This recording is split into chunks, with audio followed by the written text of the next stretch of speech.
Good, how are you? Great. Right here. Let's go. Joe Doing Nugent, great. WCMH. Joe. As somebody who's prepared for a couple Mannings previously in your career, is there anything that comes to mind? Yeah. Or from the past? Yeah, I'm worried about what his uncles are telling him right now. It's probably the biggest thing for me. I got a chance to actually see Arch last summer, and just he's big, he's strong, he's really athletic. He's got a very live arm. He can push the ball down the field. So he's a really good player. This is a huge challenge for us, but it'll be good. It'll be fun to shoot. I'm excited to have our fans out there yelling and screaming. So see how he handles all the pressure of that too. But I'm sure his uncles and his dad, his grandfather, they've pretty much groomed him as a quarterback, his entire life. So he's a great kid. He's a tremendous young man. But that'll be a big challenge for us. It should be fun. We'll go second row middle. Dan Hook, 11 Warriors. Matt, what have you seen from Malik and Jalen as they've been competing for that safety job? Just what do you feel like both of them can bring to the table this year? Yeah. Great competition, back and forth. I think both of them have really made great gains, certainly with the communication. I think that's one of the biggest things in the back end is tying together the coverage, whether you're talking to the corners outside or down to the linebackers in front of you. There's some things in there communication-wise that are really critical, and both those guys have done a good job. Certainly deep field play, being down in the box, kind of some of the different skill sets that those guys need. I think those guys have competed really well, and maybe there's a little bit of a difference in play with those guys where the positions that they're in. But we're still making plays out in the field, which is good. I think it's been great for us to have some tackling, some live tackling out there too, which has been good to see those guys in those spots. So been a good competition, really. We'll have some things obviously where we can play a lot of guys and put a lot of people on the field, especially at the safety positions. So that's one of the advantages. Is there a leader in that competition, or do you expect them both to play? Yeah, I would expect them both to play and kind of be out there. The first game's always tough too, right? It's going to be hot. It's going to be a lot of plays. We're going to see a lot of stuff. So these guys haven't played in a while. So going out there and playing whatever it is, 70 whole snaps for an entire game, I think you got to be smart with that. Go fourth row middle. Patrick Murphy, 247. How far in do you feel like you've got this defense in terms of when you envision it, and how much more as we get through a season and you're in games do you think it will evolve and we'll see some different things? Yeah, it's a great question because I do think this is like a journey. The season will be, it'll have its challenges and its turns and its changes as you go through. I think the biggest thing for us coming up with the game in front of us is just making sure it's really clean, making sure it's something the guys can play fast, play aggressive, and communicate well, and make sure we're not doing anything to beat ourselves in those situations. I think that's going to be really important. And as that grows and as the confidence of some of the things that we're doing and those guys just playing together, it's just a lot of people that players that haven't been on the field together and communicating it at the same time. So we still have to go through that process on game day, and you'll learn a lot on game day. So that journey is exciting. It's a challenge, but it's something I do expect to grow as we go through the season. Go third row on the right. Jeremy Birmingham. Matt, as you started to open up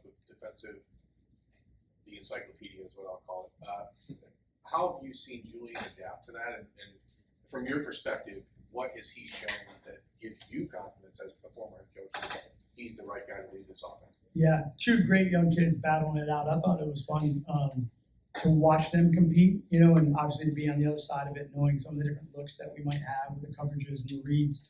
Both of them, really did a great job. And, Coach Day and Coach Hartline and Coach Bess, obviously, doing everything they can to evaluate that.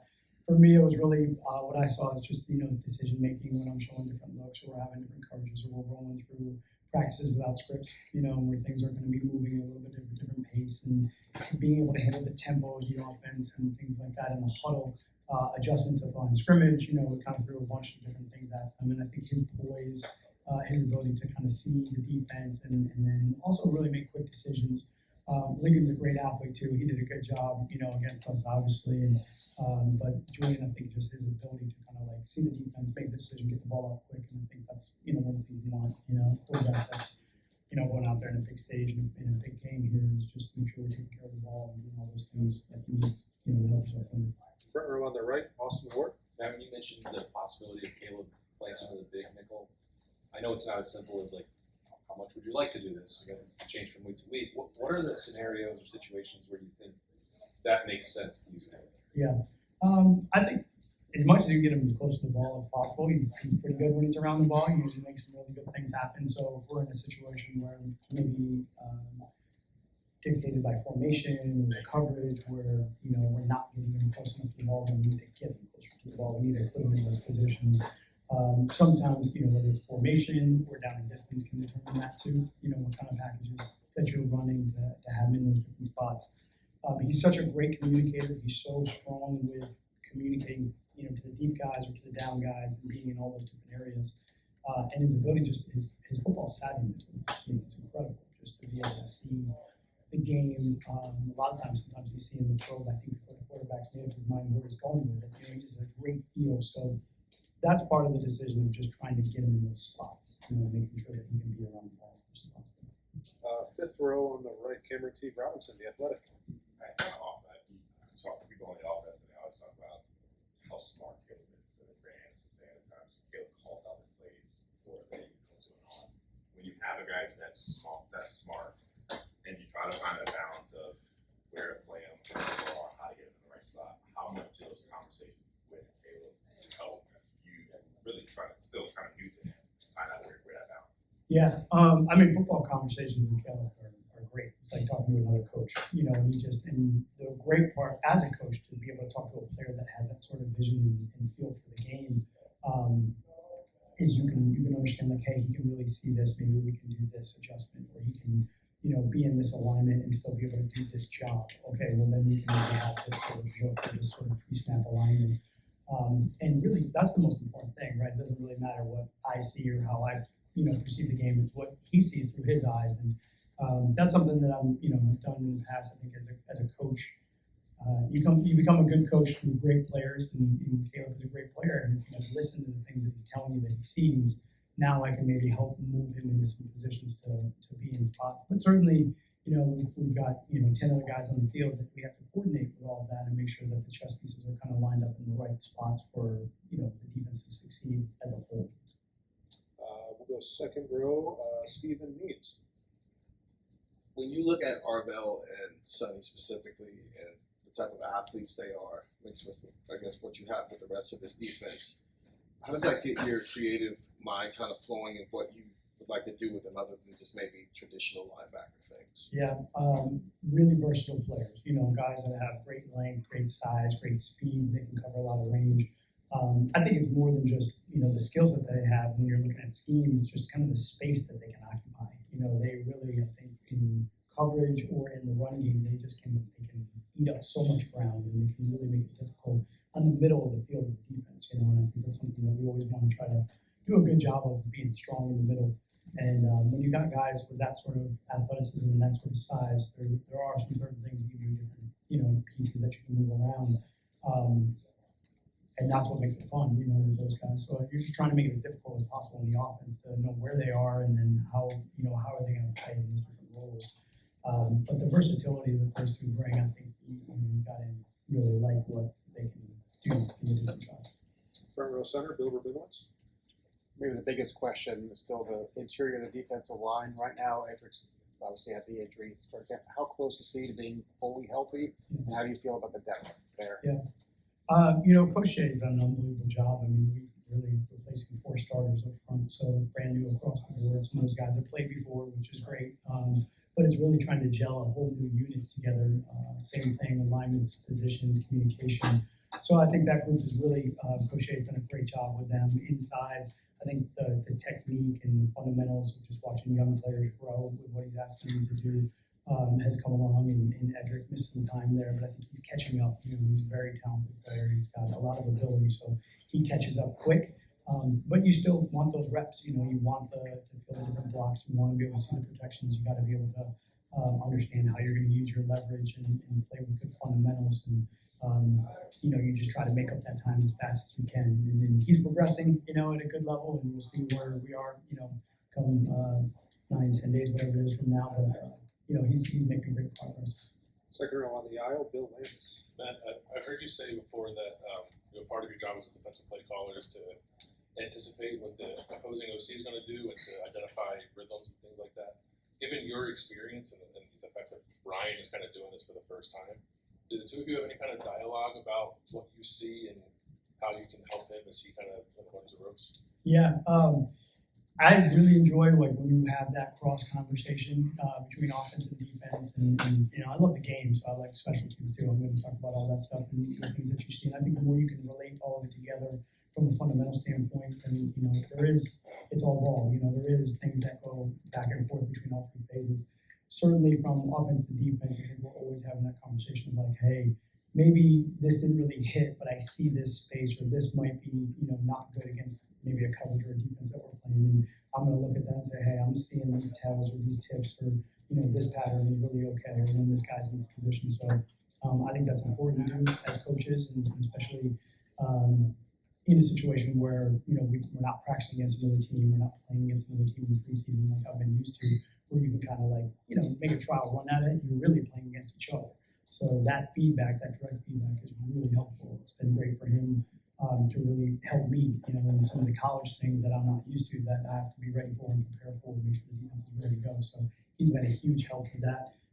But same on the other end of it, where I'm showing maybe some different looks and trying to do some confusing things in there for the quarterbacks and tell them what I'm seeing and why I'm doing those things. So that's big football content for sure. Over here to the right, Dave Holmes. Yeah, there's a lot of guys who are going to be first-time starters in a game of this magnitude, but for you personally, it's been, more than 20 years since you've been on a college sideline? I mean, and certainly a game of this magnitude, are you feeling some of the adrenaline and jitters as you get closer to your first big-time college game? Yeah, I'm excited for the band. The band's going to be awesome. I can't wait. And the fans, I love the college atmosphere, so I'm actually totally juiced up to I can't wait to feel all that. I'll stick with our process, and make sure that we're prepared and ready to go. And I'm sure there'll be a moment before the game kicks off where, I always like to say, well, if your 8-year-old self was here right now, he'd be pretty excited. So I try to make sure I kind of keep that in perspective and just understand how lucky I am and how blessed I am to be in that moment. And I'll try to soak it all in as much as I can, and then we'll put the head down and start to work. Got time for just a couple more. We'll go to the aisle. Joe Reedy, Associated Press. And in terms of college things that you're not used to, this is the first time in a long time you haven't had preseason games to kind of prepare just how much of a learning curve is that, right out of the chute it's for real. Yeah, you definitely appreciate those situations a lot more now that you don't have them. I think one of the things preseason game in the NFL that was great was really game day operation. What does it look like with the coaches upstairs, coaches downstairs? What does it look like with the communication, the adjustments, halftime? All of those things you kind of get a trial run for. We used to say, everyone needs training camp. We used to say it all the time, and that's from, everyone in the entire organization. So we try to do, as much as we can to simulate that, obviously, as we go through camp. But it's nothing like having that game day experience to kind of make sure everything is in place and ready to go. The other part that's a little bit different is when you practice against other teams. I think, you kind of get a gauge of different sort of matchups and different sort of level of competition, which is good. Practicing against the same team over and over and over again, so maybe you're looking for a little bit of a change in the competition. So we're going to be out the gate right away. It's going to be a big one. It's going to be fun. So we'll see how it goes, but it's a little bit different. And you've seen Peyton and Eli. Anything that you've seen in Arch that same qualities or traits? Yeah, that's a great question. Peyton and Eli are so different too. As players, both very smart. And Arch has that same football IQ level. Arch probably faster. He's probably more athletic than those two. But we've had some battles with those guys. Those are great players, and it's great family. From Archie all the way down. I have so much respect for them. And I'm sure it's exciting, but right out the gate, we'll see how this goes. Third row middle, Spencer Holbrook. Yeah, Matt, from your time in the NFL, sometimes you guys had to trust rookies.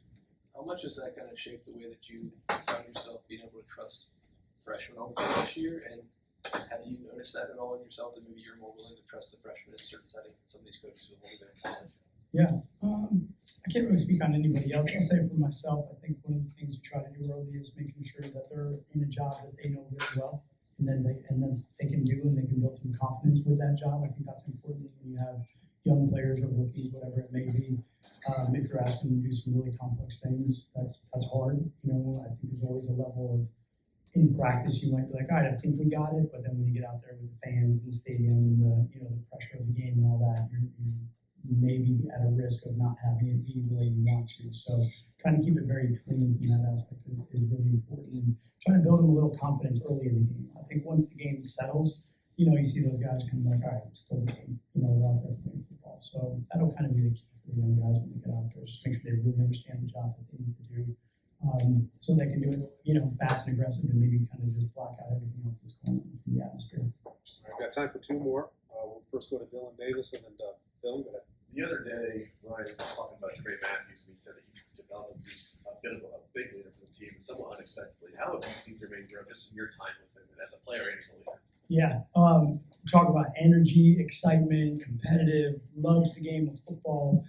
You feel Jermaine every time you step on the field, the meeting room. He's a great young man. He loves the game. He's got an unbelievable energy about him. He just kind of brightens everybody up when he's ready to roll. So I think he's got a very high standard, that he expects everybody to be at, and he holds people accountable to it, which is awesome.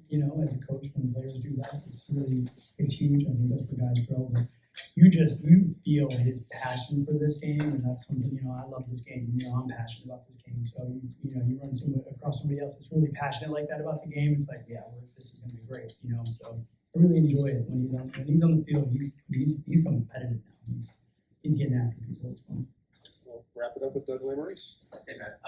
Just wondering about what you see in the traits of Kenyatta Jackson and just the development that you've seen from him since you got here. Yeah, I think he's made great strides, and I didn't obviously know him before I got here, but just even from the time I've been here, his maturity, the way he approaches the game, the way he's studying, his ability to just really try to hone in on his craft, and taking a leadership role too.